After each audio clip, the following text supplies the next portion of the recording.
Hello,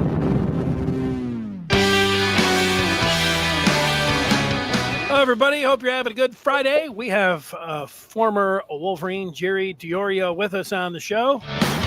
Cause for excitement to talk a little bit about Michigan. Jerry, great to see you. How are you? Great to be a Michigan Wolverine, Denny, down here in sunny southern Florida, southeast Florida, down here in Pompano Beach. Got to hang out with some great Michigan alumni and friends. Saw John Arbesnick, watched the Super Bowl with John Arbesnick, the Flame. And it's not because he got his red hair. That's not why they call him Flame, Denny. It's not? I'll tell you the story later. Anyways, Rob Shimei and his lovely wife, MJ, John Arbesnick and his lovely wife, Gail. And then yesterday I had lunch with Dr. Jim Kane and his wife, Michelle. Their daughter played at Michigan on the lacrosse team. So just having a great time down here in southern Florida with the Michigan contingent. It's nice to hear. You got good weather down there, not so much up here. Well, what we're going to talk about today, Michigan has a new coach, it looks like. It's very close to the finish line, as we have found out this week, until that ball actually gets over the goal line, and there's a little signature down at the bottom of a contract. You can't officially say it, but it's looking good for Sherrone Moore. Michigan basketball heads into the weekend getting ready to host their in-state rival, Michigan State.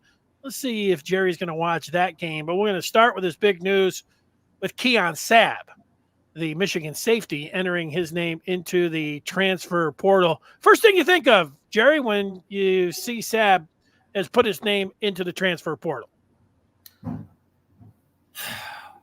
Why? Why is he talking about leaving? You know, Denny, first of all, I want to give a shout out to the parents of Sabb. I sat with them. I sat in front of them at the championship game in Indianapolis. And I sat in front of his father and had a great time with him. Great guy, very knowledgeable. Loves his son, obviously. Just had a great time with them.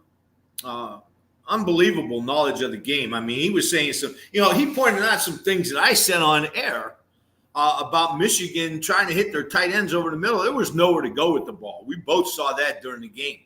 So Sabb leaving. My question, the first thought comes to mind, why? And I think the big reason is, I think there's two reasons. I think it's twofold, Benny. Number one, I think he's looking at this and saying, how much playing time am I going to get? You got two returning safeties coming back this year. Rod Moore, possibly the best safety in college football, returning next year, arguably anyways. Makari Page, gifted, talented individual. He's a great player. And then you got Sabb, and where's he going to fit in? Is he going to fit in the nickel? Is he going to Is he going to have to compete with those safeties? I think that's got something to do with it, and I think that's what he's looking at. The other thing I don't think people are really considering is how much NIL money is he getting compared to his competition and compared to what he's being offered. You know, NIL is kind of like, and I don't like saying this because NIL is advertising. It's not salary. But this is kind of like the salary cap a little bit, where Sabb might be looking at this and saying, they're offering me a lot more money over here, maybe at Oregon or wherever he's looking at. And Michigan is kind of tied because we might have already secured our some of the players that he's going against and some of the other key players that we've mentioned on this show before. So there might not be the money to keep Sabb. But all this has to come down. You know, LaMar Logan is a great hire at Michigan. Wink Martindale is a great hire. And we're going to get into this a lot more extensively in a minute. But now we got to see LaMar Logan do something and try to convince Sabb. Ferris, nice comment. Yeah, I did see an alligator down in South Carolina. But anyways, Sabb, he might be getting some of these offers, some of these NIL offers from some of these other teams that it's going to make it hard for him to stay. So in the year of NIL, you got a budget just like the salary cap in the NFL. You got a loaded room full of great defensive backs from all over the country. And he might be getting some pretty good feelers out there, some pretty good offers from other teams. So those are my two reasons. What's my playing time and the NIL comparisons? Yeah, I think you're on top of it. And for a player movement is it's not good. If you're a Michigan fan, it's not good. But being able to go like that and go somewhere else and maybe pick up some money is for a player nice. Not so good for Michigan. It's the one spot you just look. It was like if you're a quarterback, if there's two really good quarterbacks and you feel like you're not the starter, you go to the transfer portal. And in this spot here, Rod Moore and Makari Page were in front of him. And those are the starters for the championship game. They've been the starters all year long. And while he was coming on and getting some playing time, guys want to start. Yeah, guys want to play. And, guys want to pick up some money. Maybe that if you could get both, like I know there's a lot of people say, no, it's clearly money. You're not sure of that. It's clearly playing time. Okay, I can see that. But it's maybe a little bit of both, like you're talking about. It's probably a little bit of both there, Danny. I think, this is business now. College football is truly a business now because the players are involved with the business. And they're looking at this thing and saying, I've got to make a business smart decision here.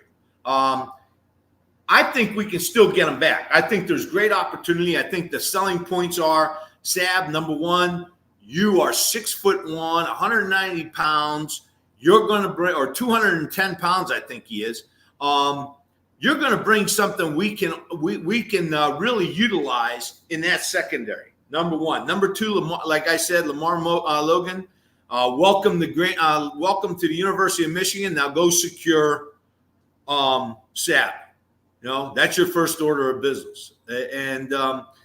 But I think we can still get him. I think we've got to sell him on, hey, listen, you've got unique size, you've got unique abilities, you're going to fit right in with our defensive scheme like we've been doing for the last couple of years. We're going to utilize you more. We've got to emphasize that he's got plenty of playing time ahead of him at the University of Michigan. And then the money, we got to find out what the what's out there. What's he going for? So those are my two big things. 61208. 61208. Yep. Sabb. That was the Michigan football roster before the season. That's a big safety. That's a heck of a safety. That's almost a tweener between an outside linebacker, eighth guy in the box, and a safety. That's a real nice size. And there's some selling points that you could talk to Sabb and say, listen, you're going to see plenty of playing time. You might have to learn a couple different positions, but you're going to see plenty of playing time. Yeah, coming out of high school, there was a lot of thought that he could be a linebacker or a safety. He was a hybrid type. Maybe he could play both. Maybe Michigan even had plans for him this year to do that, and it just didn't end up working out. So it's a tough one. It's tough because he's a good player, and you saw him coming on. Michigan does have some depth there.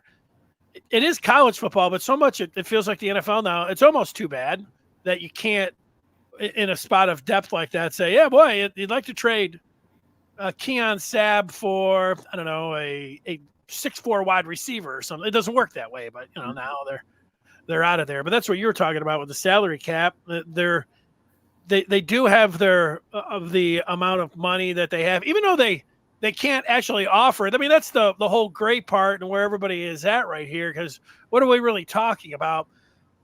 Michigan's not the one, even though we know that they do allocate the money, it's the collectives, and that they're working together behind the scenes, and yet technically it is against the rules to do that. It's certainly against the rules to be calling up and dangling money for players and saying, if you come here, and yet it's going on, you can't stop it. And more than half the teams are doing it. And then there's legislation out there that is being pushed forward to say that they should do it. So, and fans don't care, so all of that works against you if you're somebody that's trying to play it above board and, do it by the letter of the law, which I think Michigan is doing. I know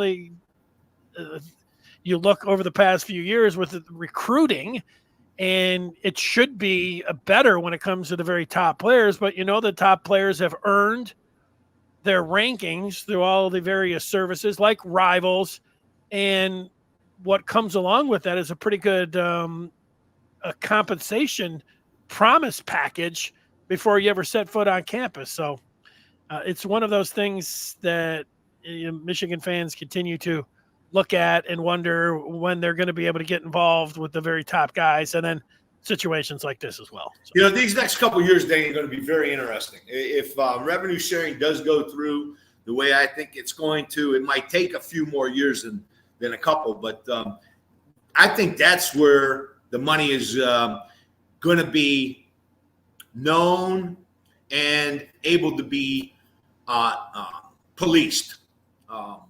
This NIL, it's hard to police it, and I'm kind of comparing apples and oranges here with the NIL and the salary cap, but it's got a little bit of merit. Some of the feedback, SW Lyon is saying it's tough for Sherrone Moore to be the next man up after Jim Harbaugh. Michigan won their national championship with superior coaching and player development. That will need to continue. Tough to follow a legend, tough when that legend grabs a lot of his coaches. Also tough when you're sitting back and you have a 30-day transfer window and players can just hit it and jump outs. But, it is tough, but there's the side about, there's good and bad. On the other side, it's Michigan, and Michigan has seemingly everything going for it. So, it's not like you cry too much for Sherrone Moore. He's in a great position, and he can get the job done. You got a nice little contract. Anyways, Denny, with that said, there's the old saying, you don't want to follow the legend. You want to follow the guy who followed the legend, because the guy who follows the legend typically gets gone quick. But I think Sherrone Moore is doing a lot, if not all, the right moves right now. I see a lot of in-house promotion. I love the fact that our quarterbacks coach is going to the offensive coordinator. Our tight ends coach is going to offensive line. And oh, by the way, he's been there from Jim Harbaugh playing days when he played for Jim Harbaugh all the way through. Nice pickup. And all, it just seems like everything that Sherrone Moore is doing fits with what we just had.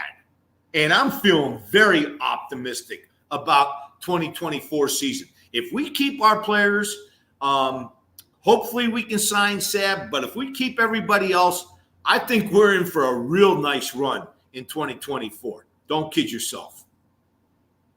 It's nice to hear. I tend to agree with you. Let's get over to, we haven't talked with you in a while, so there's been a lot of coaches that you could weigh in on. The breaking news is LaMar Morgan, who was a defensive coordinator and safeties coach for the last 2 years down for the Ragin' Cajuns. And so he comes in with play calling experience, the connection with Michigan. He coached alongside Jesse Minter at Vanderbilt in 21, and Minter endorsed LaMar Morgan for this job. And here he is. It looks like he's expected to be the next defensive back coach. Now, we did just go through this week where Michigan, it looked like Stephen Adegoke from the Texans was ready to accept the job. And then the Texans came back and upped their offer, and he stayed in the NFL, which happens a lot. There's some people, I'm not saying everyone, because there's a lot of people that understand this as well, or even maybe better than we do, Jerry, but coaches in college and pro, I remember a few years ago when the Colts they were going after the New England Patriots offensive coordinator, and they had him. They were ready to introduce him as their next head coach, and he even flew in on a plane, and everybody was like, oh, Colts, they have their next head coach. Well, he didn't sign his name yet, and then the Pats came back in over the top and signed him back as their offensive coordinator, and everybody's like, oh, everybody blew it. So, well, you can say that you accept the job, and then until you put your name down there and have it on a legal document, or at least transferred over on a legal document through the however they do that on the computer, that's when it's binding. So we see that happen. It happens, not all the time. So that was the situation here. But Morgan looks like he's going to be the guy. And if so, you can make a case that he's just as good or could be better even than Adedoke, who appeared to be Sherrone Moore's first choice. You know, Denny, we've got three coaches on that defensive side that have called plays, called defensive game plans, have come up with defensive game plans, and have been coordinators. Okay, 3 on the defensive side, and when you look at them, it's unbelievable how we picked them and got them over here. Morgan, defensive coordinator at Louisiana, his teams average 2 takeaways per game. 12th in the nation in takeaways. This guy knows what he's doing in the secondary. He knows what he's doing on the defensive side of the ball. This is an extremely good pickup. If you've got Adedoke and then you get Morgan, that means there's a lot of interest in coming to Michigan as a coach. This is a big pickup. I like him. I think he's got a lot in common. You know, I think he worked with Minner, didn't he? Yes, he did work with Minner in 21. He knows this defense. He knows this system. He knows this scheme. So putting him in the secondary, you know what a big fan I was of Klink. I love Klink. I thought he was top notch. I was crushed when he left. But this is a good pickup. This is a solid pickup. This is somebody who can, these guys are going to still be working with the Minners at San Diego, possibly with McDonald at the Seattle Seahawks, and with John Harbaugh and that coaching staff with the Raiders. That's what you talk about when you're talking about communication and cooperatives and collaboration. These guys have all worked together. They're in constant communication. They're talking to each other. There's a lot of knowledge that LaMar Morgan is bringing to the University of Michigan. Extremely, extremely important pickup. This is a good pickup. Jerry, it's been a week or so. Greg Scruggs is expected, the presumptive next defensive line coach. He comes over from Wisconsin. Sherrone Moore and him crossed paths when Moore was a coach at Louisville, and I think Scruggs was a player, so they got some familiarity there. And then Wink Martindale, the big hire as defensive coordinator. And we all know, we've talked about Wink's resume, but he is the guy that taught Michigan's last 2 defensive coordinators this defense. So that continuity that everybody has talked about, but then has complained about as well, there is a transition. I don't know if it's seamless or not, a nice transition from the Ravens Michigan defense with Wink calling the plays. It's reload, Denny. It's not rebuild. It's reload. Here's the deal. Here's my way of trying to explain how important Wink Martindale is to this staff. If you had every NFL team in every major college, and each one of those teams only had one coach, and those coaches were drafting their assistant coaches, I think we got a lottery pick. That's what I think of Wink Martindale, Don Martindale. This guy is a lottery pick. In my opinion, this is the biggest and best coaching hire in college football this year. All right, so obviously you like it. I was going to say, so you like it. Yeah, you just said it, with an exclamation point. You think he's, the best out there, and I like it too. Like if you want to keep going what they have, and you have this defense, notwithstanding this Sabb defection today, they still have the core and a pretty good two deep. Looking at the defense there, so if you're hanging in there, I thought it was encouraging because I know many Michigan fans. You talk about, well, what do you think of 24? And it is too early to talk about it. You haven't gone through spring, and you don't know what the transfer portal is going to bring and what it's going to take. But Bill Conley from ESPN does his metric SP plus, and it's not the Bible. It's just like anything else, preseason or way too early rankings. But he had Michigan at number 5, and it combines recruiting, which you see the likely teams that are up there, but it also looks at the two deep and returning starters and all of this. And Michigan was 5, so Michigan being a top 5 team, plus they would.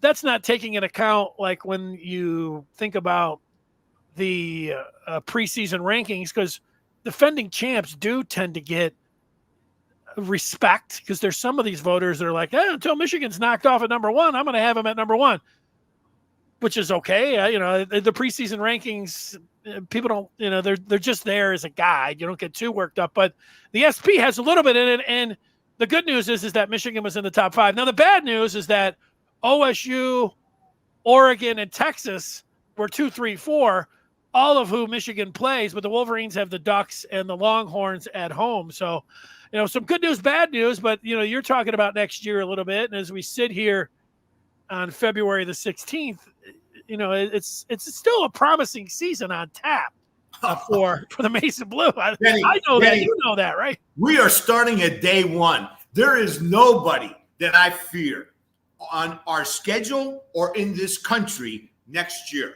Our defense, if we continue to do what we're doing on defense, hold our players and get these kind of coaches. We already got the coaches, but if we can hold these players, there is no reason that you should think Michigan is going to drop off on defense. Not one iota. Not one iota. In fact, we might be better. You got Graham, you got Grant coming back, you got Benny coming back. You got Stewart. You got a secondary that's loaded. Wait and see on the linebackers, but I think we got some really good linebackers. That defense is very, very good. It's in place. Yeah, and I know you watch, so you have seen a practice or two. That's more than any of us, and you liked what you saw from the ball coming out of Jaden Denigle's hand. You have said that over the last month or two. So, you like his size, and Kirk Campbell last week did a podcast where he compared him to size-wise and being able to shed would-be tacklers. He compared him to Ben Roethlisberger, and he is 6'5", and I don't know if he's 2'4", I don't know what Roethlisberger, and he could have been 260, but Denigle probably 235 right now, and it's 6'5", and we did see him, I don't remember which game it was, but he took off, lowered his shoulder, and ran over somebody. And also, he showed some zip on the ball. And I know you like him. And then yesterday, a friend of mine sent this video of Alex Orji dunking from a standstill with a windmill and was showing him on the run, throwing the ball 60 yards downfield. And Campbell on that same podcast had said that Orji was the best athlete on Michigan's team. I forget the acronym, whatever they use to gauge what they're doing every day athletically. Orji is number 1 at Michigan, or he was last year. I mean, he's this incredible athlete. We saw that when he goes into the game last year on this national championship team. He was getting some run. They got him out on the field. So while there's uncertainty there, and it's not J.J. McCarthy, they've got 2 pretty intriguing. If we're just talking about those 2, now there's Tuttle, there's Davis Warren, there's the true freshman Jaden Davis, but both Denigle and Orji, there's some excitement there, the possibility of those guys being a little bit better than Michigan, they're in trouble at the quarterback position. Oh, I tell you, Denny, I'm going to tell you this. I think I mentioned this before, but if I haven't, here it is. I went to the last practice before the last hard hitting practice before the season last year. And Denigol was on the white team and McCarthy was on the blue team. And I thought Denigol actually outplayed McCarthy. But then you start looking at the game and you see that Graham and I think Grant were both on Denigol's team. So JJ's stepping up into a loaded defensive tackle or loaded nose guard, okay? So he was constantly not able to throw and follow through on his passes, and I think that affected him. Denigol has got a rifle. The game you're talking about, I think it was Nebraska.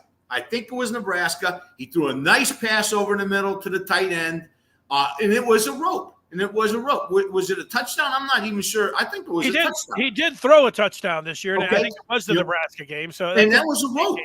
That was a rope. That was a good throw, too.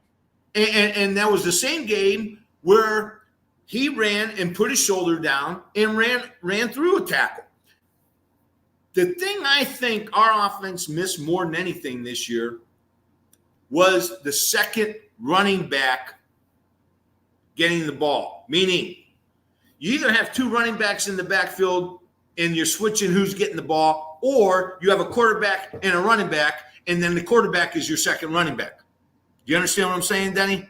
Yeah. Okay. That's what I thought we missed all year. I thought there were plenty of times where defenses were allowing JJ to run out the back end, but he was given the ball because we didn't want to get him hurt. Denigol's a different person, and so is Orji. Those are two different quarterbacks.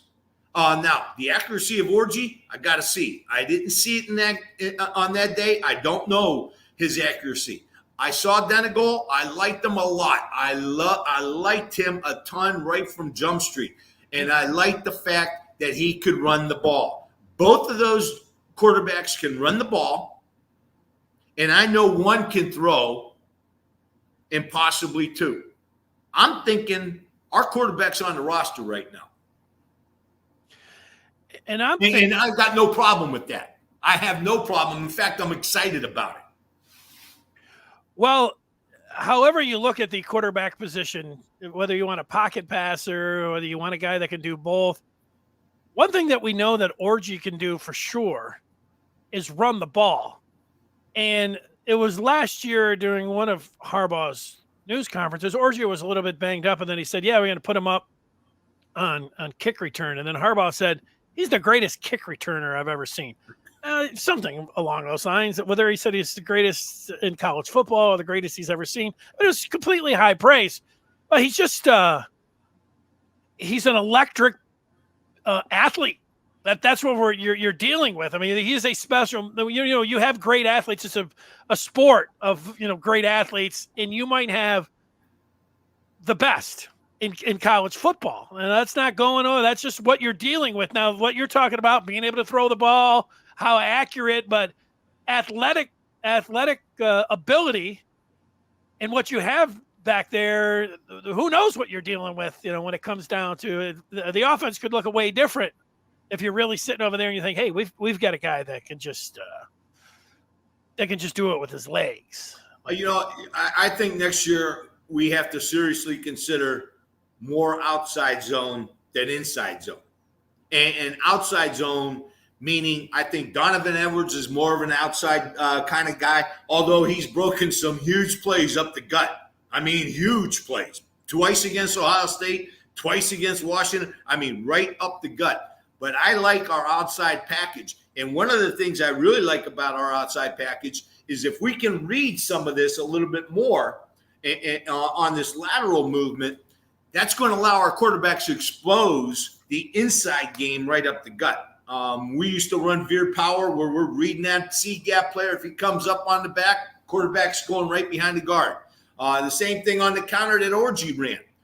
If we can somehow start to read that a little bit more, which we did in high school, I think it's a very, very effective scheme, and I think we're going to be in very good shape offensively. It's good to hear. Mark pointing out that Harbaugh just a bit hyperbolic, hard to trust when he regularly used the superlatives that are not necessary.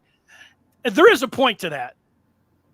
I'll also I think about that, Mark. I go back and I thought not that it was the kiss of death, but I didn't like when I heard it because I thought it tied himself a little bit too much to Don Brown. He said, Don Brown's the greatest coach that he's ever worked with. He said that, and things had already, it was after it might have been in the offseason where they had melted down in the fourth quarter in South Carolina. He didn't have those last 2 Ohio State games, but he was already, to me, in a situation where I'm like, come on, the greatest head coach. I didn't like hearing that. And, the Harbaugh, I think, believed that. He stayed with them a year or two too long, it looked like. But there were a couple of things that Harbaugh said when he came out, and he was like, hey, what do you think of Kenneth Grant and Mason Graham? And he said, these guys are a blessing from the football gods. And he was right about that. Like Mason Graham started immediately as a true freshman on the defensive line. Very difficult to do. Kenneth Grant looks like an amazing football player. Both of them back this year. They're the part. They're along with Will Johnson. You call those guys the big three, right? Yep, absolutely. I was watching Coach Moore's interview or his introductory video. Yeah. And he said that Jim told him one thing. He said, don't be afraid to think out of the box, because many times you're right. Don't be afraid. And that's what Jim Harbaugh was. I mean, call him quirky, call him whatever you want, but he gained your attention. And he thought outside the box. It was a hard move for him to get rid of Don Brown. That was a difficult move to get rid of Don Brown. He loved him. He loved Don Brown. He loved Don Brown. Nope. I don't think there were too many of us that liked him, but he loved Don Brown. Okay. Yeah. He got rid of him. He did it for the program. And Jim has a tendency to I don't want to say exaggerate, but kind of put his people on a pedestal above all else. And there's nothing wrong with that. I mean, yeah, okay, you can get a little quirky and stuff at times, but, that's good. When you see your head coach always promoting your players, your coaches, talking about how great they are, they're getting jobs elsewhere, this is going to bring more people in. And I think that's one of the things that Sherrone Moore got off Jim Harbaugh is that, put your guys on a pedestal. Don't be afraid to think outside the box and do what you feel is good and be yourself. Yeah, you have to take – I think all coaches you have to take with a grain of salt. And Harbaugh, you learned over the years, he did hit on a lot of his proclamations. There was the other one where he's like, we've got 6-7 guys that are going to get drafted in the offensive line. We've got 16, 17 guys that are going to get drafted off this team. I've got 8 or 9, future head coaches. I mean, he was saying all kinds of stuff like that, but I think there was some truth in a lot of what he was saying there. So, 18 guys at the 18 guys at the combine. That's pretty impressive. That's a pretty impressive team. And remember, Denny, we talked about this all year, all during the season. This is a team of professionals. Those guys were professionals. They weathered storms as well as anything I ever saw. And now we got these guys coming in, some replacing, some renewing. I mean, I'm feeling good. I'm feeling very good. All right, let's take a little feedback before we talk about basketball. So if you have a football question, jump in there, because I want to ask Jerry if he's going to watch tomorrow's. I don't know. I haven't talked basketball ever with Jerry, so maybe he never watches Michigan basketball. Don't say anything. Maybe he watches every game, but tomorrow's game, even down there in Florida, it's on Fox, so he would be available to watch it. So that's coming up right after we take a few on the feedback and see where Jerry's at. Mark says it's curious to what 30 really solid players can do compared to a few elites. Frankly, quarterback plus elite defensive tackles seems the championship level needed with no weaknesses elsewhere. So if we're talking about championship level, Mark is saying that the quarterback needs to be elite. I tend to agree with that statement.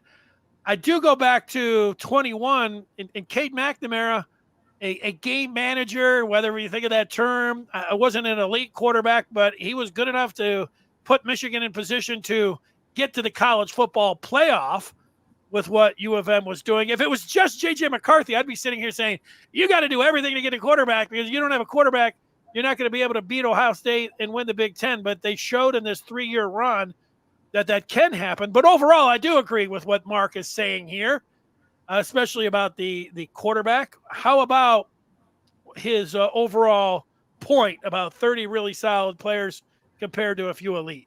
Oh, I love that. Absolutely. You want depth. You want a lot of players that are really good. And look at USC last year. Caleb Williams got a lot of money, got a lot of stuff at USD, but they had nothing left for anybody else. And it showed against Notre Dame. Notre Dame completely dominated them up front. And I don't care what you say or who says it. If you're not winning up front, you ain't got a chance at quarterback. Those guys are the ones protecting you. And those guys are the ones pressuring you. And my thought is, I think we got a quarterback. I think we got a quarterback that can win a Big Ten championship. Yeah, hey, Jerry, I think when you talk about both USC and UCLA, I don't know if it's a rude awakening, but USC is really, I want to call them fanatics, let's call them soft. I know they have that label, and until they shed it, they are a soft defense. And obviously neither of those teams later in the year, having played in the Pac-12, play in the kind of weather that they're going to have to play in the Big Ten. I think they will have a little bit of an awakening playing in the conference in December, certainly if they were playing in December, but November as well. So that is something that they're going to have to deal with. Denny, I got to say this. I was wrong on USC from Jump Street about everything. I thought they were going to be a really good defense this year. New personnel, new coaching staff, and their defense laid an egg just like they did the year before. I thought they were going to be a good team. They had Caleb Williams, arguably a Heisman Trophy candidate, and it showed what an offensive line can or cannot do for a quarterback in a running game. If you don't have an offensive line, I don't care how good your quarterback is. I don't care how good your running backs are. If you don't have an offensive line, it's going to be real tough sledding to be an effective offensive team.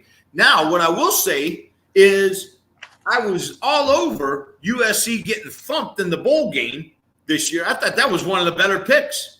And they come out and win this bowl game. Maybe getting rid of maybe not having Caleb Williams on your roster it might not be a bad thing.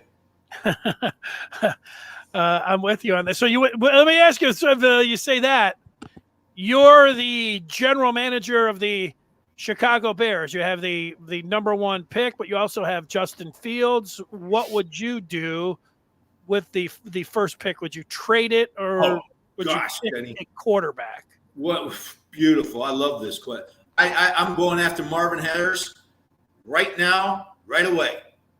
I think when you have Fields, Harris, DJ Moore, and Kmet as your weapons as the Chicago Bears, you're automatically in the divisional championship mention. I think Fields is a heck of a quarterback. I think they kind of hamstrung him a little bit, kind of cuffed him a little bit, trying to take his legs away from him. That's not him. Fields has to run, and now if you get Marvin Harris with him, oh boy, that's some dangerous. That's a dangerous stuff right there. So you wouldn't take a quarterback. You would take Marvin Harrison Jr. Absolutely. Number one. Absolutely. All right. Yeah, I don't think I understand what you're saying. I tend to like Justin Fields more than the average person as well. I think he can be one of the certainly top 10 quarterbacks in the league. I do think that the GM's restarting the clock of getting a quarterback on a rookie deal, and they all tend to lean into upside and when you have somebody that is pegged as a generational QB, I think every GM in the league would take Caleb Williams based on that. But I'm more like, it's easier to say. pay because you're going to have to pay Justin Fields after this year. It's like $3 million this year, but then it goes up to 21. You probably have to give him a new deal right now, so you're going to have to think about $45 million a year. Where at Caleb Williams it's so much less, and it buys you a little bit of time too. And there's that limitless upside with him. But yeah, you're ready to go. You could be in Chicago Sports Talk Radio, Jerry, with that. That's a hot one. Now if I were to get Jim Harbaugh with it, holy mackerel! Detroit, worry. That ship sailed. All right, one or two more, and then we are going to go to basketball. Moose says the Buckeye fans are talking about Michigan falling off a cliff after. Right on, Moose. He says the issues they're dumb, and he looks to Michigan's defense with Grant Graham, Will Johnson, Josiah Stewart, the two safeties, and also Ernest Hausman. There's a lot of fans. There's a lot of fans, not just OSU fans, that think Michigan is going to fall off a cliff. I've seen that as well. Yeah, there's a lot of people think. Go ahead, think. You know what, Denny? That's the best position to be in as a football player. When I was coming into Michigan as a freshman, we weren't even going to be on TV against Notre Dame because we were thought of that badly. We weren't even in the top 20 ranked. We just got beat by North Carolina in the Gator Bowl, Ohio State in Ann Arbor. I think we made 3 field goals or 4 field goals that year. Nobody had Michigan doing anything. And that was the year we came back, won the Big Ten championship down in Columbus, beating the Buckeyes, and then winning the Rose Bowl against Washington in 1981. So this is the perfect position, in my opinion, where to be. Everybody wants to discount us? Great. Beautiful. Thank you. Jerry, was Lawrence Taylor? You played against Lawrence Taylor? Or is that No. That was a senior in high school that year. Okay, senior in high school. Yeah, Lawrence Taylor. Pretty good. You know, the thing about Michigan these last 3 years and where they've been for the younger folks, the way the last 3 years have felt was the way Michigan football, to me, growing up, always felt. Like they felt like they always had a chance to beat Ohio State. It always felt like they had a chance to win every game. Really, from whatever time you can remember, I would say from 1969 to 2007, that's what it felt like for Michigan football. There was a year or two in there that obviously was a step back, but for the most part, and that's like 40 years, that's the way it felt to be a Michigan fan. And these last 3 years felt like that long stretch. So it's up to Sherrone Moore, and I can see why people would doubt. You lose Jim Harbaugh, it's a big loss. Absolutely. You just lost one of the best coaches in football. Being able to keep this going, and you have the transfer portal, and you have the factor with NIL, and there you go. So I understand why people are saying that, but you like the position with Michigan, not sneaking up on anybody, but a lot of doubters. Let's look at it this way. If Grant stays, what's he going to feel about everybody putting Michigan down? If Graham stays, what's he going to feel like when everybody's putting Michigan down? Johnson, Stewart, Moore, Page, Hausman. These guys have got egos. So you're telling me that Michigan's going to fall off the cliff. They're not going to be any good, even though they just won a national title. They're second on every. That's the position I want to be in. And those guys that I just mentioned, they're going to be pissed going into the year. I love it. That's Jerry Diorio. You see it down here, 1980, 81, 82, 83. Guard out of Youngstown, Ohio, offensive guard, Cardinal Mooney. We are going to take the turn and talk a little bit about basketball. I want to remind folks that you can join the Maize and Blue Review today by going to michigan.rivals.com. Would love to see you over on the Den this offseason with all the things we just mentioned, with the coaching moves, the transfer portal, NIL, constant conversation about Michigan football all day and all night. That's where I spend my time debating and going back and forth with the Michigan fans over on the Maize and Blue Review. Jerry, Michigan basketball reminds me a little bit of USC football in that and a little bit about Ohio State football. And that Ryan Day preached that we're going to be tough. We're going to be physical. We can match Michigan's physicality on defense. And USC, it was all offense, and LA, and woo, the city of angels were letting the football fly. But on the defensive side, they were playing patty cake. And you can talk about playing defense and being tough, but you have to live it every day and demand it if you're the coaches and everything else. And you got to recruit it. Recruit it. And I think that's what's going on with basketball. Michigan, they can't stop the ball. They can't compete on that side. They've got other issues, but the number one thing is that they're soft defensively, and they're not physically ready to match up with other teams in the Big Ten. I see that as the biggest issue. It could end up being the downfall of Juwan Howard. We'll see what happens after the season. Let me ask you, have you watched Michigan basketball regularly over the years? What about this year, and then what about tomorrow night? Yes, Denny, I had watched Michigan basketball over the years, especially when John Beilein was coaching, and our teams were really, really good. Let me, you mentioned that, Denny. When you look at Michigan's team and their size, you would think this would be a very, very physical team. This would be a good defensive team. They have some pretty good size. They got some good looking kids on that team. And yet something's missing.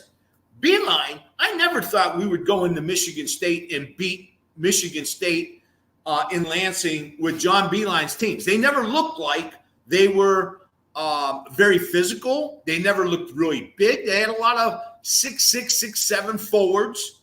A guard or two, 6'2", Trey Burke, and one big fella. But they weren't really a physically dominating presence when they came into stadiums.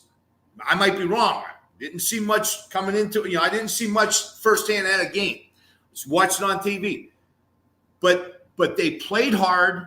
They were very skilled. They had a system, and they knew what the system did. And they played to that system, and we were taking players and developing them into pro players when there was no reason that they should have been pro players. The guy out in Miami, I keep forgetting his name. What's his name? Larinaga? Huh? Jim Larinaga? You're talking about? No. The player from Michigan was out with Miami last year. I don't know if he's still there. Anyways, okay. He was a Division III shooting guard. Oh, Duncan Robinson. There you go, Duncan Robinson. We were taking people that weren't highly recruited and developing them, just like our football program did. It seems like we're taking really nice-looking bodies, and we're not doing much with them. And that's my problem. That's my problem with Michigan basketball right now. There's just not a lot of good things going on. I think we're last in the Big Ten right now, right? Correct. Okay. Dead last. The last time they finished dead last in the Big Ten was the year after Kazzie Russell left and was the number one pick of the Knicks in 66. So 65 that was. So 66. Michigan shouldn't be last in anything in the Big Ten. No, and that Juwan Howard, the old following the legend, John Beilein was a legend. This is a great basketball coach. It's too bad they need the next John Beilein, somebody that can go out there, identify players for his system. They don't have to be the 5 stars. They don't have to be the one and dones. And that's exactly what they're looking for. There's not too many. If there was the next John Beilein out there, this is what a lot of teams would want. I like Ferris. The best thing I can talk about, I'm thinking, the best thing I can talk about Michigan basketball this year is that Michigan football went 15-0. That's about the size of it, too. Yeah, everybody missing Coach B. So what about tomorrow? Are you going to watch the game, or are you going to go and put your feet in the water down there in Florida? Are you going to go out on the beach and take a walk? Danny, I'm going to have a nice walk early in the morning. I'm going to watch the game. All right. And then we'll see what transpires during the game, because that's a lot of time to be out of the sun if we're not doing well. Well, you say things like, if you could only win one more game, because it doesn't look like they're not going to the tournament. This is the one. But what I know is that if Michigan drops this one tomorrow night, then everyone is going to go after them. It'll be every loss they kind of go after them. But you lose at home to Michigan State, it's not going to be a nice night for Juwan Howard. I can promise you, especially if some of the things that have cropped up this year happen next year. And this is the time of year where you're watching college basketball. Teams are gearing up and fine-tuning. They've got to take their play to the next level to get ready for the NCAA tournament. They played Nebraska last weekend, and they went in there, and Nebraska was talking about this is a must-win if we're going to make the NCAA tournament. Michigan was down 30 in the first half. Illinois needed to bounce back after going up to Michigan State and playing on the road. They drew the line on the court and say, we've got to play well and screw in defense. And they were up by 40 on Michigan. Tom Izzo is going to be saying that same kind of stuff. Mark wants an assessment of Northwestern head coach. That is, David Braun is his name. Football and basketball. Of course, they have Collins as their basketball coach, and they're doing it the best with both sports. And comparing Michigan and Northwestern, they've got, what do you think? Well, there's no way you're going to tell me that a guy who wins a national title with an unbeaten season isn't the coach of the year. But that guy in Northwestern really did a phenomenal job. I mean, with all the adversity that team went through at the beginning of the season and win 8 games in a bowl game, that's saying something. And I'm really surprised we got somebody out of Northwestern. I'm really happy we did. But he did a heck of a coach and did a heck of a job. And then Collins has always been a really good coach. And I've always enjoyed watching his teams and watched them play way back when. Yeah, that's right. Chris Collins, he would be on a list, I think, for Michigan if they were looking for a coach. Oh, that'd be nice. Of course, his dad coached Jordan. Yep. And then coached the Pistons. Yep. I can recall one time sitting in the front row at a press conference after the Pistons had lost like 4 or 5 games and they were going into a Thanksgiving break. And I asked Doug Collins if he thought that they would be able to bounce back over the weekend. And he looked at me and he said, do I look like Kresgen? And I didn't know what to say because I didn't know who Kresgen was. And I said, I don't know. And then he just walked off. And somebody said, don't worry about it. That's kind of the way he is. So I had to go home and I'm like, who's the great Kresgen? I know who the great Kresgen is now. The great Kresgen was a predictor of all things. He was a soothsayer, right? He was able to predict the future.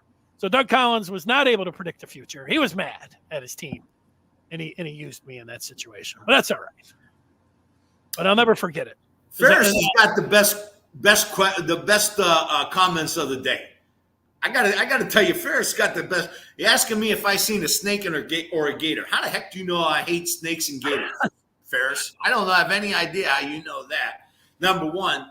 Number two, he's talking about Michigan football when you're talking about Michigan basketball. Now what's he saying? Could the Fab Five now in their 50s beat this guy? Maybe. I don't know. I couldn't move much. I couldn't move very well in my 50s on the basketball court. I tried, but 50s was kind of the limit. Yeah, I think 40s. 40s, I think they could have. Absolutely.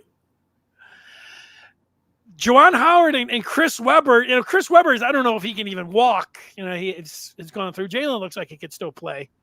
And I know Jimmy could still play. And Juwan still does play. But it would be interesting because I was going to say, I think the Fab Five could hang in for a half. But, of course, this basketball team, that's what stymied them all year long is that they've been decent in most of their games for a half. So could they Fab Five hang for a half? That's what I would look at. Maybe. That would be interesting. And would it be a sellout? They need that. It could get ugly just looking at the crowd tomorrow night because there's going to be a lot of green and white fans that are looking to get revenge for football for the last few years and trying to invade the stadium. We'll see just what that's going to be like. I've been at Michigan basketball games back in the Ellerby and certainly the Amaker years where Michigan State was up here and Michigan was down there. And it'll be packed tomorrow night, but there'll be a lot of people going back and forth. So we'll see what that ends up looking like. Jerry, great job as always, and same to you, Denny. Have a great day and a great weekend. We'll look forward to talking with you again. Hail to the victors. Let's go. Come on, Michigan, pull it off tomorrow. Let's go. Shock the world. Let's go. Knock Michigan State out of the NCAA tournament. Wouldn't that be nice? As Sherrone Moore says, smash the like button, and we appreciate those 5-star comments on the pods.